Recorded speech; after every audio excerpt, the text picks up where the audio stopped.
Vamos dar início ao nosso estudo de Física 3, que pega a parte de eletricidade. E vamos iniciar pela eletrostática. O primeiro tópico será a carga elétrica e os processos de eletrização. Vamos começar entendendo a estrutura elétrica dos átomos.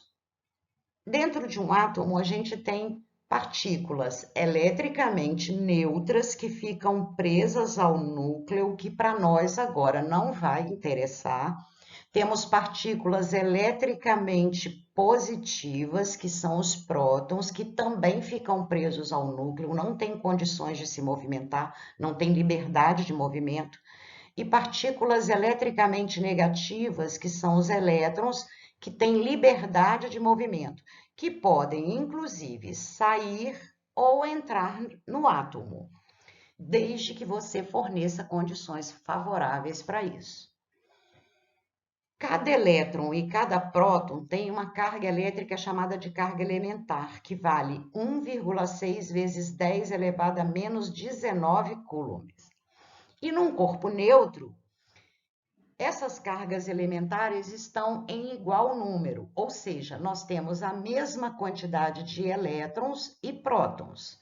Então, multiplicando essa quantidade de prótons pela carga elementar, eu terei uma carga elétrica positiva. Se eu multiplicar essa quantidade de elétrons pela carga elementar, eu terei uma quantidade de carga negativa de igual valor à carga dos prótons. Quando eu somar essas duas quantidades de carga, eu vou ter uma carga chamada de carga nula, que é igual a zero. Um corpo neutro, ele tem carga elétrica, só que essas cargas estão em equilíbrio.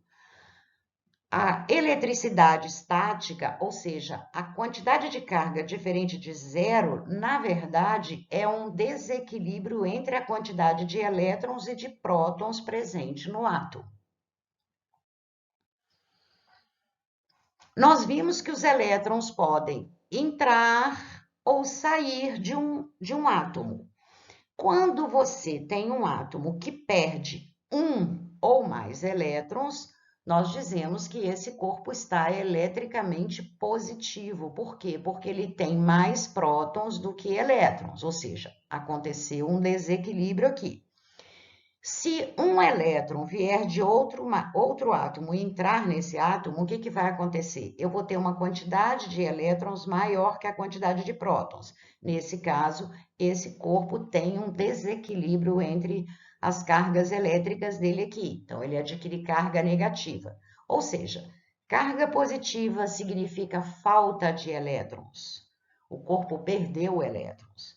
E carga negativa significa excesso de elétrons. O corpo recebeu elétrons. Como que a gente calcula o valor dessa carga? Vamos ver. Para calcular essa quantidade de carga elétrica presente num condutor, nós vamos multiplicar a quantidade de elétrons em falta ou em excesso pela carga elementar. Pegaremos um número positivo se eu tiver mais prótons do que elétrons, e um número negativo se eu tiver mais elétrons do que prótons. Esse número aqui é só o que a gente tem de excesso ou de falta de elétrons. Não corresponde à quantidade total de elétrons ou de prótons que o átomo possui. A unidade de medida de carga no sistema internacional é o coulomb. Acontece que o coulomb é uma unidade muito grande. Então, é comum a gente usar submúltiplos do coulomb. Ou seja, nós vamos poder usar milicoulomb, microcoulomb, nanocoulomb e outros mais. Esses aqui são os principais. Milicoulomb corresponde a 10 a menos 3 coulomb. Microcoulomb, 10 a menos 6 coulomb. Nanocoulomb, 10 a menos 9 coulomb. Cuidado! Em nenhuma fórmula de eletrostática você pode usar um submúltiplo no lugar do valor da carga. Você tem que usar a carga em coulomb. Então, se no problema vier lá, por exemplo, 2,8 nanocoulomb, na hora de substituir na fórmula, você vai ter que escrever 2,8 vezes 10 a menos 9. E você não pode esquecer disso. Processos de eletrização. nós vimos que esses processos de eletrização são as condições favoráveis à saída ou entrada de elétrons. E nós temos 3 processos de eletrização. O primeiro e o mais simples é o atrito. O que acontece? Eu vou pegar um corpo neutro e atritar com outro corpo neutro.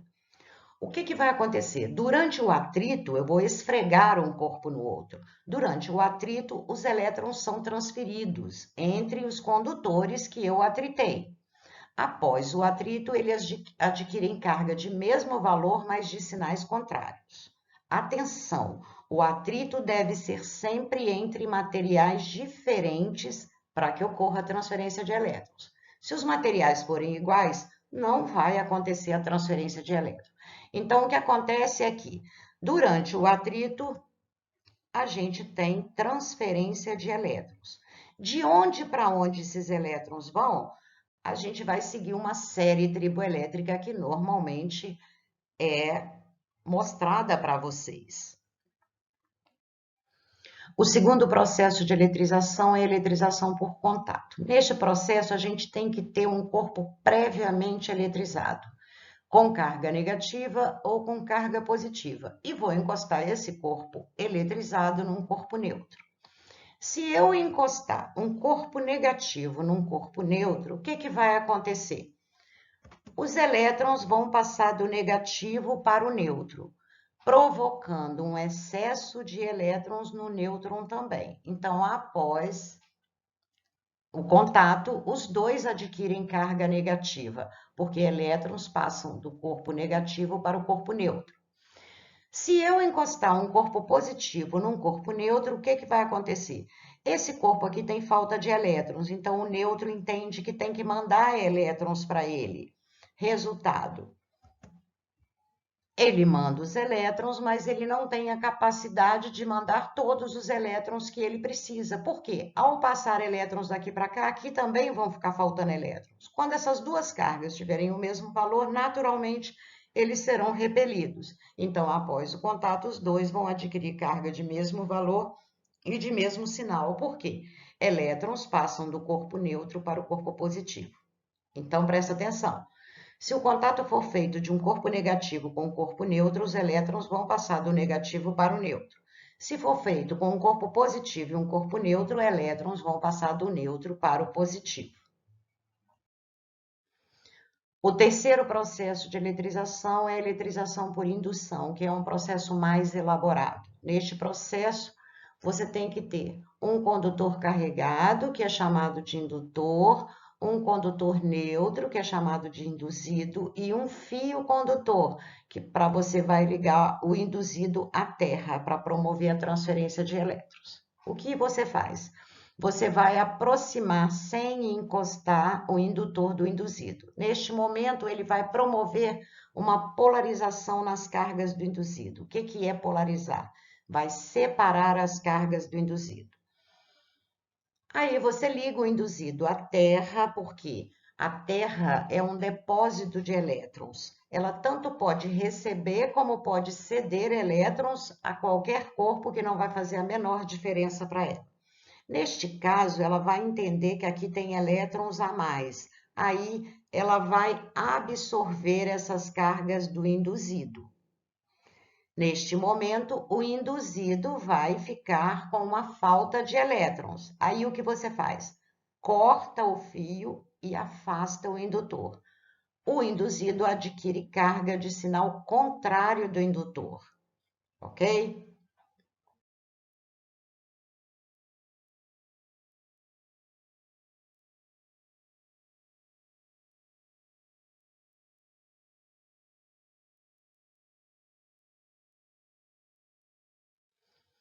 Vamos agora analisar para o indutor positivo. Como ele está positivo, ele tem falta de elétrons, então ele vai provocar a polarização, só que ele vai atrair os elétrons para o lado de cá.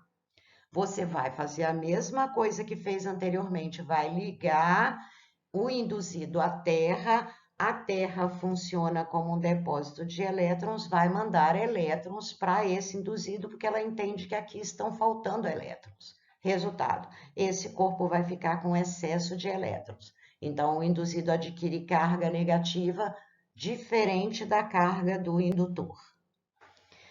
Como nós vimos agora que os corpos podem adquirir uma carga elétrica diferente de zero, vamos ver os princípios da eletrostática, que são os princípios que regem essas cargas elétricas diferentes de zero. O primeiro princípio é o princípio da atração e repulsão. Esse princípio diz que cargas elétricas de mesmo sinal se repelem e de sinais contrários se atraem. Então, se eu tiver uma carga positiva e outra carga positiva, vai acontecer uma repulsão natural. Se tiver uma negativa e outra negativa, também vai acontecer uma repulsão natural. Se elas tiverem cargas de sinais contrários, vai acontecer uma atração. Mas vocês têm que tomar muito cuidado, porque o corpo neutro, ele também é atraído por qualquer carga, tanto pela carga positiva quanto pela carga negativa. Quando tiver uma atração, então, você não pode afirmar que os condutores têm cargas de sinais contrários. Eu posso ter um condutor carregado e o outro neutro. O segundo princípio é o princípio da quantização de carga, que diz que a quantidade de carga Q é sempre um múltiplo inteiro da carga elementar. Claro, o número de elétrons é um número inteiro e a quantidade de carga é um múltiplo da carga elementar. Terceiro princípio é o princípio da conservação de carga, que diz que, num sistema eletricamente isolado, a soma das cargas positivas e negativas nunca varia, ou seja, o somatório das cargas iniciais tem que ser igual ao somatório das cargas finais, mesmo que você promova contato entre elas, que haja troca de carga, a carga individual de cada corpo pode não permanecer a mesma, mas o somatório dessas cargas vai permanecer constante. Condutores e isolante. Nós estudamos todos esses processos de eletrização, o que é carga elétrica, mas nós precisamos saber que tipo de material que permite essa facilidade de transferência de elétrons. Esses materiais são chamados de condutores. Eles são materiais que possibilitam a movimentação de cargas elétricas em seu interior com muita facilidade. Por quê? Porque eles possuem uma grande quantidade de elétrons livres. Normalmente, os metais são bons condutores. E isolantes são aqueles que oferecem grande oposição à passagem de cargas elétricas. Nesses materiais, os elétrons eles encontram-se fortemente ligados aos núcleos atômicos, por isso eles não são facilmente conduzidos.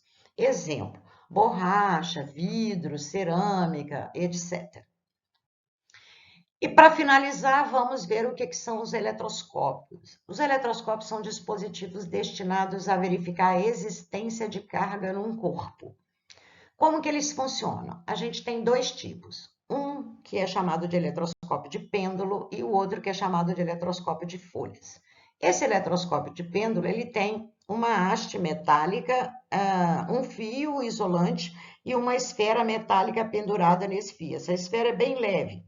Quando você aproxima um corpo carregado, seja ele positivo ou negativo, se esse eletroscópio estiver neutro, ele será atraído, tanto pela carga positiva quanto pela negativa. Ou seja, você sabe que existe carga elétrica, mas não pode dizer qual é o sinal delas. Para poder dizer se existe carga elétrica e qual é o sinal, você pode carregar previamente este eletroscópio. Se você carregar esse eletroscópio, quando você aproximar um corpo positivo e ele estiver negativo, ele será atraído. Se você aproximar um corpo negativo e ele estiver negativo, ele será repelido. Essa bolinha vai ser repelida. Mas neste caso, a gente cria um outro problema também. Se existe repulsão, eu posso afirmar que o corpo tem carga e é carga de mesmo sinal do eletroscópio. Mas se existe atração, o corpo aqui pode estar neutro e como o eletroscópio está carregado, ele vai ser atraído pelo corpo neutro também. O eletroscópio de folha, ele é uma esfera metálica condutora, uma haste condutora e duas folhas leves condutoras.